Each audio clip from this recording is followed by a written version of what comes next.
A family in Surrey just received a letter that will completely destroy their lives. Not from the tax office or a debt collector, but from their own mortgage lender. After 15 years of never missing a single payment, their monthly mortgage is about to jump from £1,400 to £3,100. Nothing in their income has changed, but their fixed-rate deal is ending, and the new interest rates are so brutal that they may have no option but to sell their home or face repossession. They aren't alone. Around 3.2 million UK homeowners are about to walk into the exact same nightmare between now and January 2026. This isn't a prediction or a theory. It's the official number of households whose fixed-rate mortgage deals are expiring over the next 14 months. Most of them are completely unaware of the scale of what's coming. They've been told interest rates might rise slightly, but nobody has explained that their monthly payments could double overnight. Here's the truth. The banks know this. The government knows this. The mortgage industry has quietly prepared for what will likely become the biggest wave of forced sales and repossessions in modern British history. But they aren't warning homeowners, because warning them early would crash the market before the financial system is ready. Between 2020 and early 2022, more than 4 million families locked in mortgages at incredibly low interest rates, between 1% and 3%. These rates were presented as the new normal. Borrowers were encouraged to stretch their limits because money was cheap. A typical family borrowing £300,000 at 2.5% paid around £1,300 per month. Today, the same mortgage at 6% costs more than £2,400 per month, an increase of over £1,100 every month, or about £13,200 per year. But the real disaster starts here. Millions of borrowers didn't just take what they needed, they borrowed the maximum amount banks told them they were eligible for. Families earning £65,000 to £75,000 were approved for mortgages up to £450,000 because the calculations were based on ultra-low rates that no longer exist. Now, those same families are being pushed onto rates that their income simply cannot support. This isn't just a payment shock, it's financial destruction for people who followed professional advice and played by the rules. Teachers, nurses, council workers, electricians, ordinary working people are being crushed by policies they never created and consequences they never chose. The first wave has already started, and what's coming next will hit even harder. Take Sarah and Mark, for example, a perfectly ordinary couple from Manchester. She's a teacher, he's an electrician. They bought their first home in 2021 on a 2-year fixed mortgage at 1.9%. Their monthly payment was £1,200, completely manageable on their combined income of £55,000. But when their fixed rate expired in October 2025, everything collapsed. Their new monthly payment, £2,700. That's an extra £1,500 every single month. Even with Mark working overtime and Sarah taking on private tutoring, there is no realistic way to fill that gap. They've already missed the payments and received a formal default notice from their bank. The bank offered them a payment holiday, but what most people don't realize is that these holidays are traps. The missed payments get added onto the mortgage balance, and interest continues to grow. It postpones the pain. It doesn't solve it. Sarah and Mark now know they will lose their home within months. But here's the cruel twist. The rental properties they're looking at cost more than their old mortgage, and they need thousands upfront for deposits and fees. Right when they're financially drowning, they'll also lose the £30,000 deposit they put into their home and the £15,000 they paid in the last 2 years. Almost £45,000 of their life savings gone. And once the repossession goes on their record, their credit will be destroyed for years. Now multiply their story by hundreds of thousands of families across the UK. But homeowners aren't the only ones heading toward disaster. The buy-to-let sector is about to collapse in ways nobody is prepared for. Over 800,000 buy-to-let mortgages will expire between now and early 2026, and most landlords are about to find out their rental income no longer covers their mortgage. Here's a typical example. A landlord bought a 2-bed flat in 2021 for £350,000 with a 75% mortgage. At the 0.5% interest, the mortgage payment was around £1,100. They rented it for £1,400, making a small profit. When the mortgage jumps to 6%, that monthly payment becomes £2,000 plus. Even if they push the rent to £1,800, they're losing money every month. Now imagine this happening to hundreds of thousands of landlords simultaneously. They face only 3 options, and all of them destroy the rental market.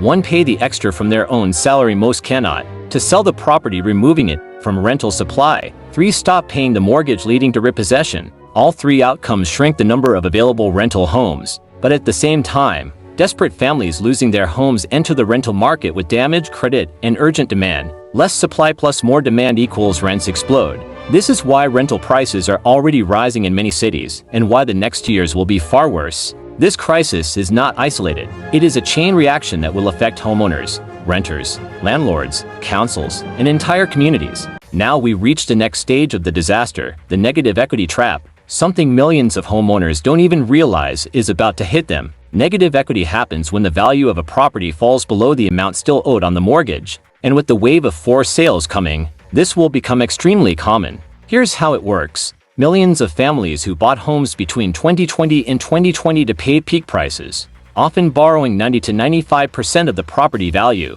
For example, a family buying a £400,000 home with a 10% deposit borrowed £360,000. If prices fall just 15%, which is already happening in many regions, that £400,000 home becomes worth around £340,000. But the mortgage is still £360,000. They are instantly £20,000 underwater. Now imagine this.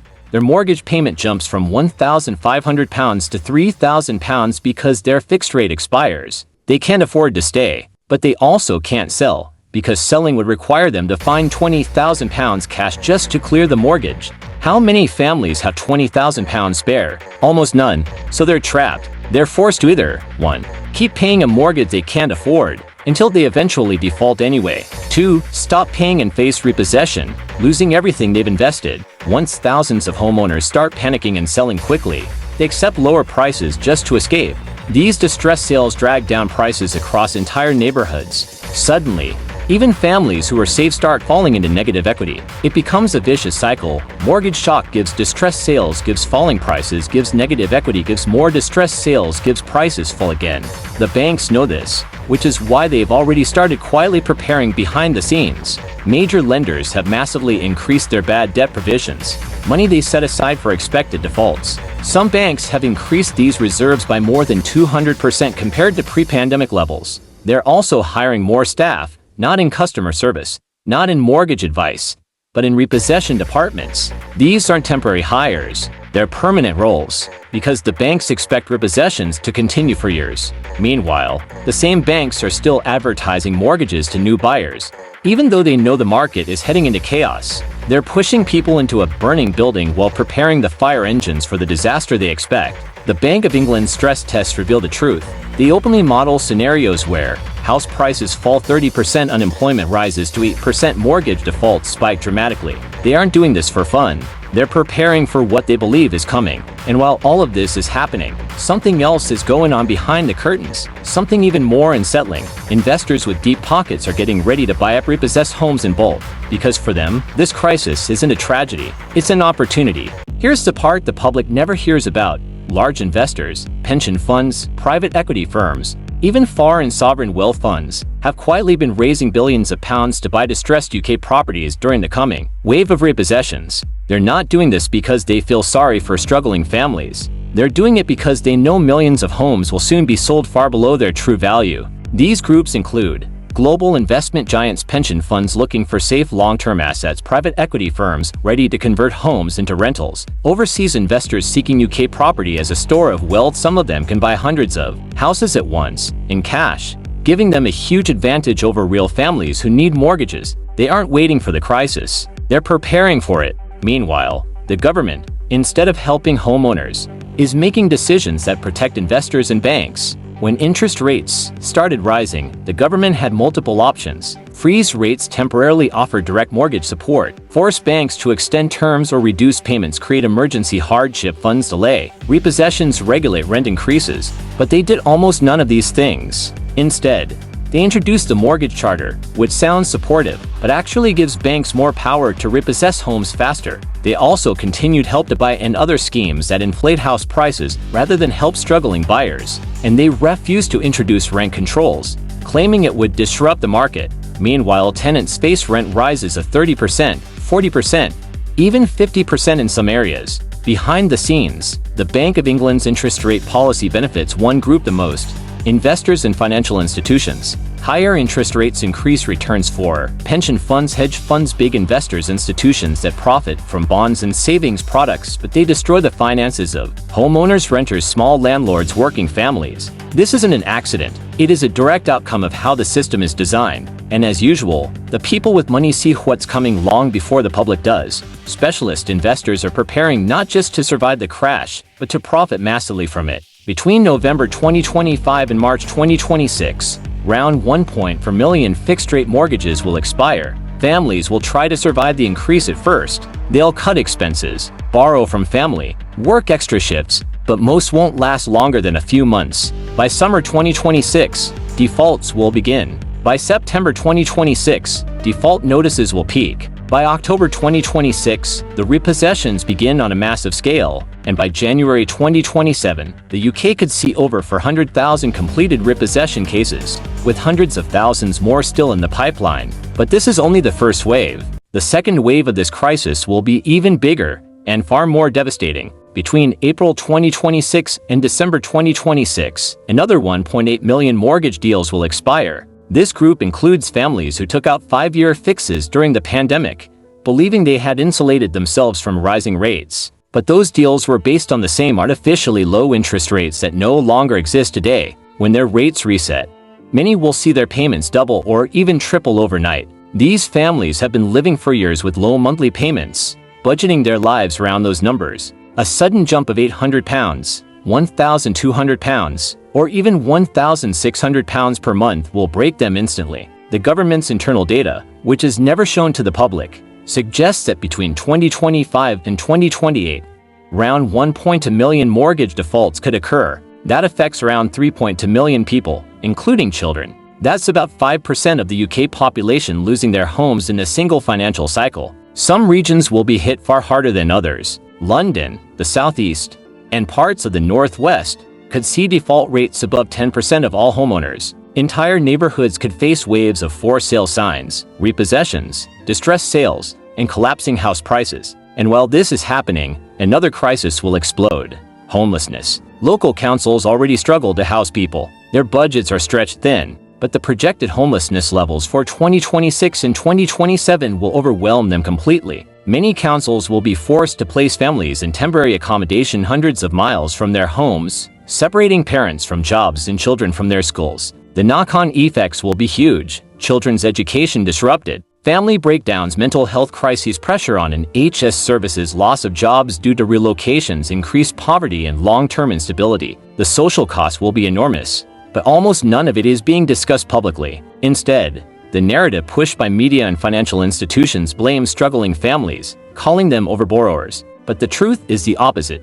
Millions of families simply followed the advice of banks, mortgage brokers, and the government itself. They borrowed what they were told they could afford, and now the same system that encouraged them is preparing to punish them, all while investors wait on the sidelines. But what comes next will determine the future of homeownership in the UK, because this crisis isn't just a temporary shock, it's a transformation. A shift that will determine who owns property in the next decade: ordinary people or institutional landlords. If nothing changes, Britain could become a nation where most people rent forever, while large investors and corporations accumulate the majority of residential property. And this shift is happening faster than anyone realizes. As homeowners lose their properties to repossession, they instantly become competitors in the rental market. But they entered at a huge disadvantage: damaged credit records. Landlords can now choose from multiple applicants for every property, and families with defaults on their file fall straight to the bottom of the list. Even if they can afford the rent, they'll struggle to secure a home.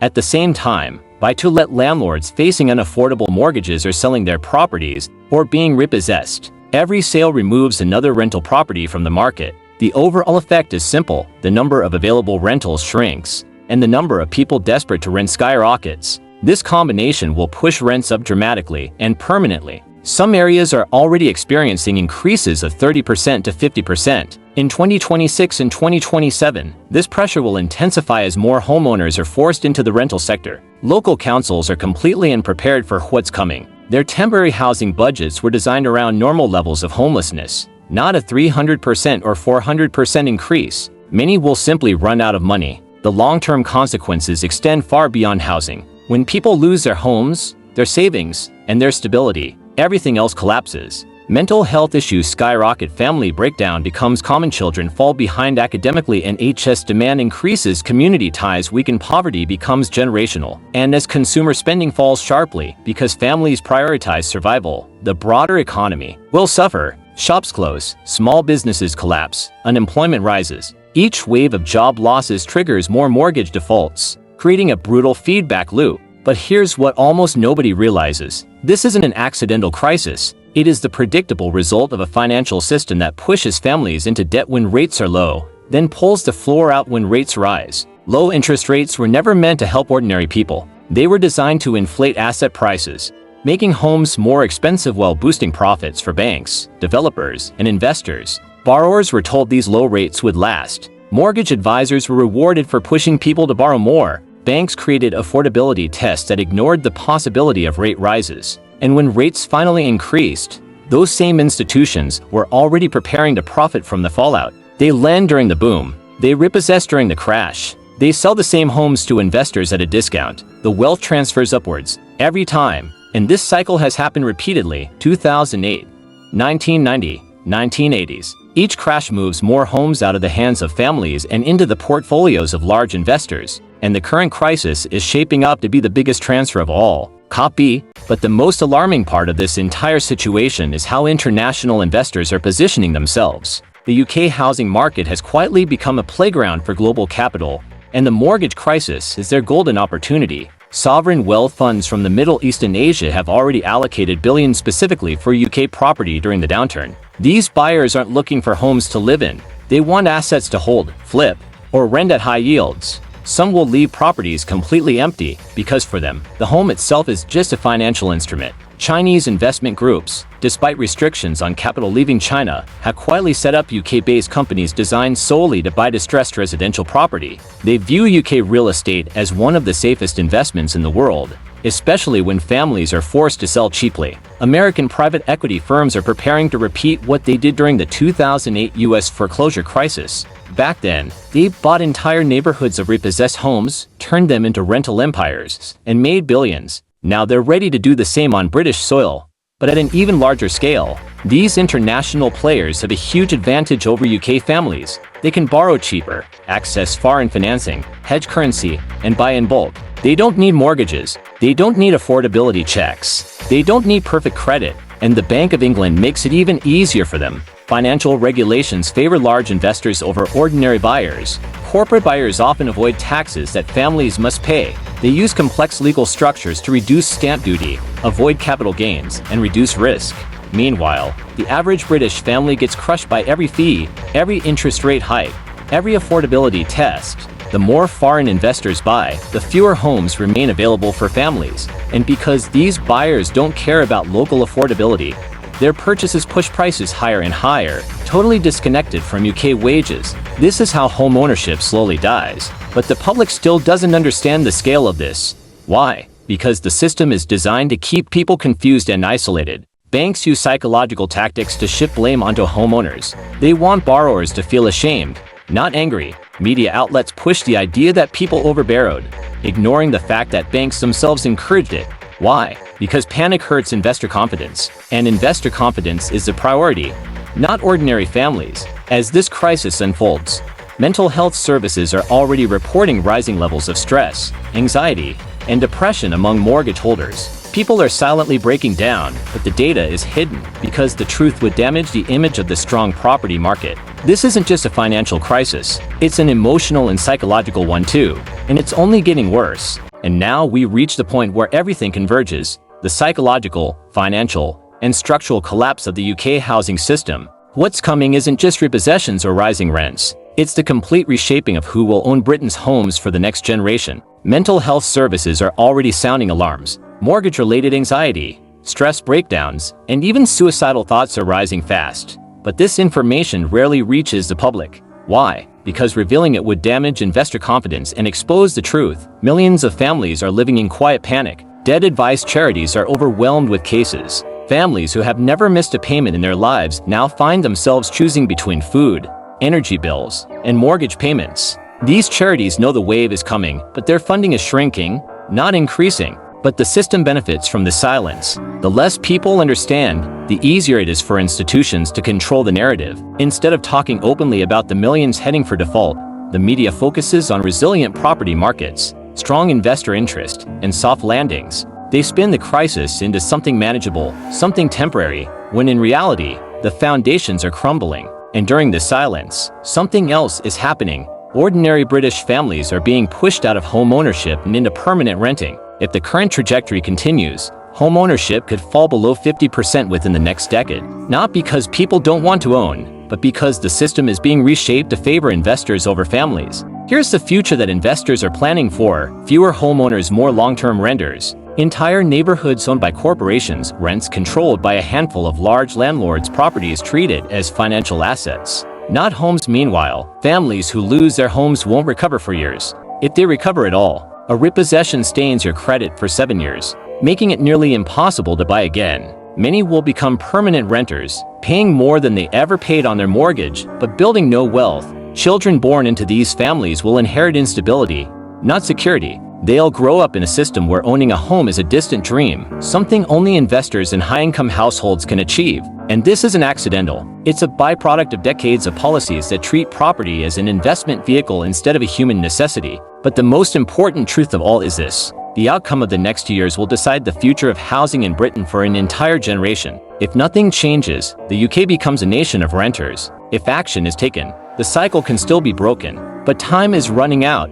Fast. The 3.2 million homeowners facing mortgage devastation are not just isolated cases. Their struggles are part of a coordinated wealth extraction scheme that threatens to reshape UK housing permanently. If current trends continue, home ownership will fall sharply, property will concentrate in the hands of institutional investors and the ultra-wealthy, and millions of families will become permanent renters paying higher costs while building no equity. Children will inherit debt and housing insecurity, entrenching class divisions. Landlords with concentrated power will dictate rents, regional economies will weaken, and ordinary communities will suffer. This outcome is not inevitable. Policies like rent controls, social housing construction, speculation taxes, and mortgage restructuring programs could protect homeowners and preserve affordable housing.